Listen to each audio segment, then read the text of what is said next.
हमें इनके साथ माफी मांगना आए थे कि भाई हमारे बच्चे को माफ करो, हमें अपने बच्चे को आगे बढ़ाना है। हाँ जी सर, आज जो मुद्दा चला हुआ था युवाओं को लेकर, उनके माता पिता वकीलों के साथ बैठे हुए थे, तो कुछ लोग आए थे उनकी समझौते को लेकर, तो कुछ आपस में झगड़े की बात आई है सामने, क्या कुछ बातचीत हुई? देखो सर, बात ऐसे है जैसे कि आपको मैं थोड़ा ब्रीफ कर दूं। हमारे वकील साथी ने इनके लड़के का admission real defence academy sector 8 और 9 में जो है जींद, उसमें इनमें सैनिक स्कूल की कोचिंग लेने के लिए करवाया हुआ था।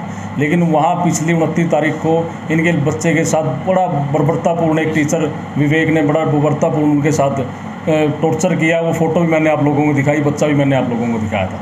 तो कल क्या था, इस बच्चे के नाना जी रंगीराम जी पूर्व सरपंच दानखाप ने और सारे शिमला गांव ने ये फैसला किया था कि हम जो यहाँ किसान धरना चल रहा है उस स्टेज पर जाकर हम वहाँ पे इस बच्चे को न्याय दिलाने के लिए जनसभा करेंगे।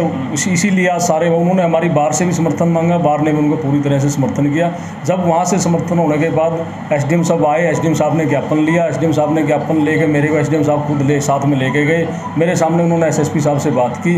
एसपी साहब से बात करने के बाद एसपी साहब ने हमें कहा कि ठीक है, हम उनको अरेस्ट करेंगे।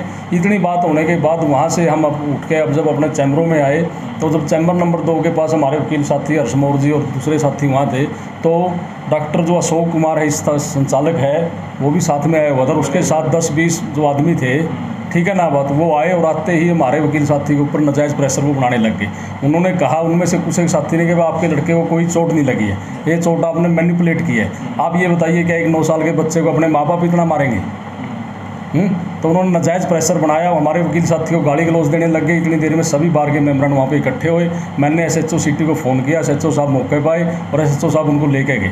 उसके बाद हमने अपने वकील साथी की तरफ से हमारे एप्लीकेशन दी और एसएचओ साहब ने मौके पर 5-7 आदमियों को वहाँ पर पकड़ा है। जो मीटिंग हुई, मीटिंग में क्या फैसला रहा? अभी जो हमने उसके बाद बार की मीटिंग की, सबसे पहले तो हमारा मुद्दा, हमारा जो मामला है वो हमारे साथी हर्ष मोर का और उसके परिवार की सुरक्षा का मसला है। क्योंकि आदरणीय पत्रकार महोदय, मैं आपको बताना चाहता हूँ कि ये जो आदमी है, इस संस्था के जो संचालक हैं, जो वो बड़े ही पावरफुल हैं, लैंडलॉर्ड, पैसे वाली पार्टी है, वो हर तरह से प्रेशराइज 3 दिन से हमारे को करने लग रहे हैं। इस वकील साथी का तो ये हाल है कि ये और इसका परिवार सारा अपने मोबाइल बंद करके सोता है और चारों तरफ के घर के दरवाजे खोल के बंद करके सोता है। आज भी जैसे सरेआम, आज दोपहर को 2-2:30 बजे के लगभग सरेआम जब इस आदमी के ऊपर आके गाली गलौज करते हैं, तो सबसे हमारा मुद्दा सबसे हमारा तो मुद्दा जो है वो वकील साहब का और उनके परिवार की सुरक्षा का मुद्दा है। सर, ये जो लोग आए थे डिफेंस से और इनके बीच में क्या संबंध है सर? ये लोग डिफेंस एकेडमी वाला, वो तो देखो वो संबंध वो जानते हैं, हम उन किसी आदमी को नहीं जानते थे। लेकिन उनमें से 1-2 आदमी जो उनके साथ है, उन्होंने ये कहा कि आपके बच्चे को कोई चोट नहीं लगी है, कोई चोट आपके बच्चे को नहीं लगी है, आपके बच्चे ने, आपने खुद उस चोट को मैनिपुलेट किया। वो उनकी फेवर करने के लिए आए थे। वो युवा ने पिता से वो बोल रहे थे कि आप हपाई भी करेंगे, तो ये क्या सच है? बिल्कुल सच्चाई है, इसमें कोई दोहराई नहीं है, इसमें कोई दोहराई नहीं है। हमारे बार के वहाँ साथी मौजूद थे। मैं उन साथियों से आपको मिलवा भी दूंगा, उनके बयान भी आपको मैं दिलवा दूंगा। सारे साथी बार की तरफ से कोई वो नहीं, हमारी कोई अंदेशा नहीं था। हम लोग अपने बिल्कुल शांतिप्रिय तरीके से, हमारी FIR दर्ज होगी, बच्चे के बयान हो गए, मेडिकल हो गया। हम प्रशासन की तरफ बड़ी आशा की निगाह से, क्योंकि हमारे को SP साहब ने भी आश्वासन दिया हुआ था, प्रशासन की आशा की निगाह से हम देखते हुए आज भी आप लोगों ने देखा है सुबह से जो धरना चल रहा है बिल्कुल शांतिप्रिय ढंग से चल रहा था। तो सर, जैसे युवान के पिताजी और जो वकील साहब बैठे हुए थे, तो जो लोग आए थे क्या हाथापाई की भी कोशिश करी? बिल्कुल उन्होंने हाथापाई की कोशिश करी है। आप लोग नाजायज़, आपने गलत मुकदमा दर्ज करवाया है और आप गलत हो अपनी जगह पे, और आप इसके साथ समझौता करो। इस बात को समझौता के ऊपर अड़े हुए थे बात। तो सर, जिस तरह से चैम्बर में आकर उन्होंने इस तरह की हरकत की है, तो क्या उनके पास कोई बड़ी पावर हो सकती है पीछे? बिल्कुल उनके पीछे बड़ी पावर है। मैं यही बात आपको कहने लग रहा हूँ, उनके पीछे कोई पॉलिटिकल पावर भी है, प्रशासनिक पावर भी है उनके पास। जब वो आदमी यहाँ वकीलों के चैम्बर में आकर भी, इतनी बड़ी आम आदमी किसी की मदद नहीं है वहाँ, अगर उनने कोई बात करनी थी, हर बात का एक डेकोरम होता है, वो यहाँ आते, हमारे किसी भी सीनियर साथी से बात करते या बतौर बार का प्रेसिडेंट मेरे से बातें करते, मैं यहाँ बैठाता उनको आदरमान के साथ, उनके साथ हम लोग बात करते। ऐसी बात नहीं होती, हम उनसे बात करते, जो भी कंक्लूजन होता। लेकिन ये बात नहीं है एक आदमी को प्रेशराइज करना, भाई आपने गलत किया, आप ये लोग ये देखो, आप लोगों ने भी उस बच्चे को देखा होगा, उस बच्चे की टांगों को इतना टॉर्चर तो किसी भी टेररिस्ट को भी, मैं ये कहूँगा किसी भी टेररिस्ट को कोई भी इन्वेस्टिगेशन एजेंसी इतना टॉर्चर नहीं करती जितना उस बच्चे को टॉर्चर किया गया। सर आप क्या मानते हो, अगर समझौते के लिए आए थे तो क्या वहाँ पर सभी खापे और सभी पंचायतें बैठी हुई थी? नहीं, वो आदमी समझौते के लिए नहीं आए थे, वो आदमी प्रेशर करने के लिए आए थे। वो अपना दम दिखाना चाहते हैं, भाई वी आर दी सुपीरियर, भाई हम वकीलों को भी दबा सकते हैं।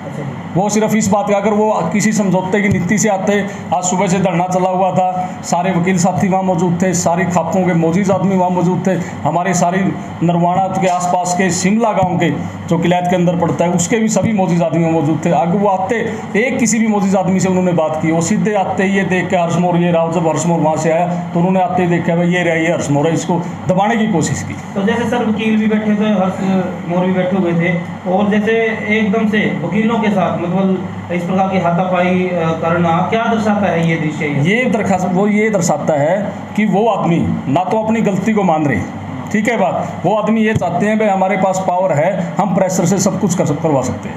जी सर, आप क्या कहना चाहते हैं मुद्दे पर? जिस तरह से 4-5 दिन हो गया FIR दर्ज हो गई और गिरफ्तारी नहीं हुई, क्या ऐसा है जी, बाहर की मीटिंग में तो यही है कि जो भी एक्शन है ना प्रशासन जल्दी ले, जो भी क्लप्रिटेंस में, और जो भी जैसा भी हो इसकी हर्षमोर को सिक्योरिटी भी दी जाए, तो ऐसा कोई आगे कोई ऐसी बात ना हो जाए। आज क्योंकि यहाँ पर चैम्बर्स थे और भी वकील थे यहाँ, तो मैं ये समझता हूँ कि भाई इस मामले में कोई ढिलाई जो है ना बाहर बरतने के मूड में नहीं।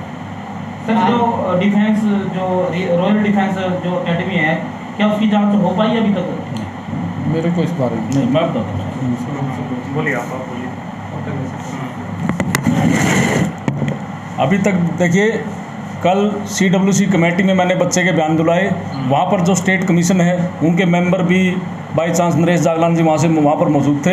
हमने उनको भी बर्दाश्त की कि वहाँ ये नहीं है, मैं पत्रकार साथियों आपको एक बात बता दूं, वहाँ पे कम से कम 70-80 बच्चों की स्ट्रेंथ है जो 9 और 10 साल के हैं, और वहाँ ये नहीं, वहाँ लड़कियाँ भी मौजूद हैं, वहाँ हमारी छोटी छोटी बच्चियाँ भी मौजूद हैं जो 10-12 साल की, जैसे उस बेटा ने बताया जिसका वहाँ पर एडमिशन था कि वो बच्चियाँ भी वहाँ पर मौजूद हैं। आज तक प्रशासन की तरफ से सोमवार को हम एप्लीकेशन दे के आए थे, हम CWC के चेयरमैन को भी दे के आए थे कि वहाँ पर कुछ भी हो सकता है, आप लोग उनकी जाँच करवाई जाए, जो बच्चे वहाँ पे मौजूद हैं उन बच्चों की काउंसलिंग करवाई जाए। लेकिन हमारे को आज तक कोई ये खबर नहीं मिली कि वहाँ कोई जाकर, कोई प्रशासन का किसी आदमी ने वहाँ जाकर, व्यक्ति ने वहाँ जाकर कोई छानबीन की है या किसी भी बच्चे की कोई काउंसलिंग करवाने की उन्होंने कोशिश की। सर आगे की रणनीति क्या रहेगी?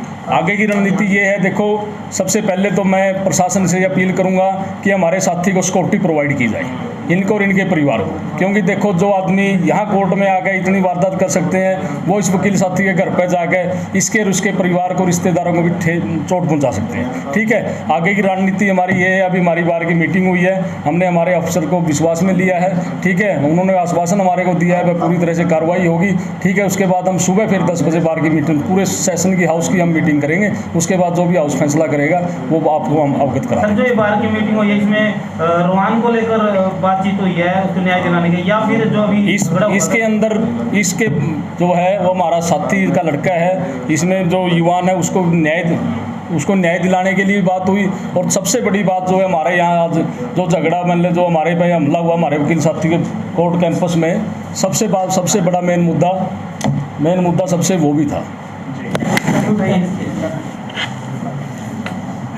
हाँ जी, आज आपके साथ कोई क्या घटना घटी है सर? आज सुबह से खापों की पंचायत चल रही थी और उस पंचायत को समाप्त होने के बाद मैं और सभी वकील साथी अपने अपने चैम्बरों में लौट आए थे। मैं रास्ते में रुक गया, 2 नंबर चैम्बर मेरे साथी गुरमेल जी का है, उनके पास बैठ के पानी पिया ही था, तभी 2 तो नाम जानता हूँ मैं, उनके चेयरमैन जो संचालक एकेडमी के अशोक कुमार और मैनेजर वीरेंद्र ढांडा, 2 तो ये आदमी थे और 8-10 नामालूम आदमी थे। उनमें से कईयों ने कहा आपके बेटे को कोई चोट नहीं लग रही, आपने उसकी और ड्रामा बना रखा, सर हमें बदनाम कर रहे हो झूठा। मैंने कहा भाई और उसकी जान लोगे और इसके बाद क्या करोगे? और उसके तुरंत बाद उसके मैनेजर वीरेंद्र ढांडा ने मेरा गल पकड़ा और मेरे थप्पड़ मारे यहाँ, और मेरे को गुरमेल वकील जी ने छुड़वाया बड़ी मुश्किल से, तभी सारी बार के सदस्य इकट्ठे हुए और जो एकेडमी संचालक है अशोक कुमार, उसने मेरे को जान से मारने की धमकी दी और ये जाते जाते ये कह गया ये पिस्तौल ले रहा हूँ, ये तेरे गोली मारूंगा मैं।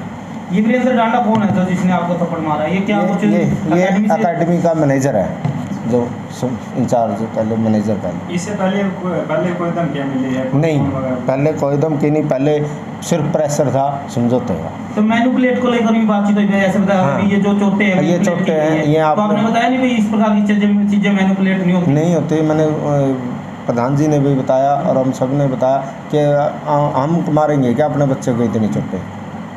तो अभी आपकी तरफ से क्या और बार एसोसिएशन की तरफ से क्या एक्शन रहेगा? बार और मैंने बार के से सहमति लेके उनके खिलाफ एक दरखास्त दे दी, घर में मेरे कार्यालय में घुसकर जान से मारने की धमकी दी और हाथापाई की, और पुलिस ने तुरंत एक्शन लेते हुए 3-4 आरोपियों को गिरफ्तार कर लिया। ठीक है।